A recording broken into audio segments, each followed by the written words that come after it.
মেটা ব্যবহারকারীদের জন্য এসেছে একটি গুরুত্বপূর্ণ আপডেট। মেসেঞ্জারের ডেস্কটপ অ্যাপ বন্ধ করে দিয়েছে মেটা। গত সোমবার থেকে ম্যাক ও উইন্ডোজ ব্যবহারকারীরা আর সরাসরি ডেস্কটপ অ্যাপের মাধ্যমে মেসেঞ্জার ব্যবহার করতে পারবেন না। এখন কম্পিউটারে মেসেঞ্জার ব্যবহার করতে হলে ফেসবুকের ওয়েব ভার্সনে অথবা messenger.com-এ লগইন করতে হবে।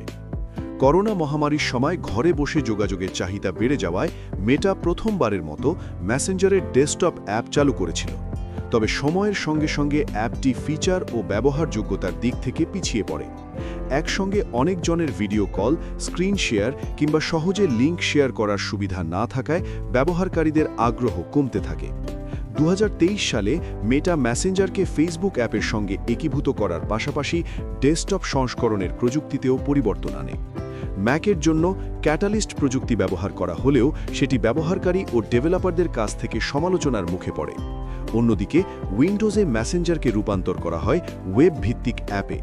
মেটা আগেই জানিয়েছিল 2025 সালের শেষ নাগাদ ডেস্কটপ অ্যাপ বন্ধ করে দেওয়া হবে। এ কারণে ব্যবহারকারীদের চ্যাট ইতিহাস সংরক্ষণের জন্য পিন সেট করার পরামর্শও দেওয়া হয়েছিল। তবে ফেসবুক অ্যাকাউন্ট ছাড়াও যারা মেসেঞ্জার ব্যবহার করেন তারা আগের মতোই messenger.com-এর মাধ্যমে সেবা চালিয়ে যেতে পারবেন। এমন আরও টেক আপডেট পেতে টেক ওয়ার্ল্ডের সঙ্গে থাকুন।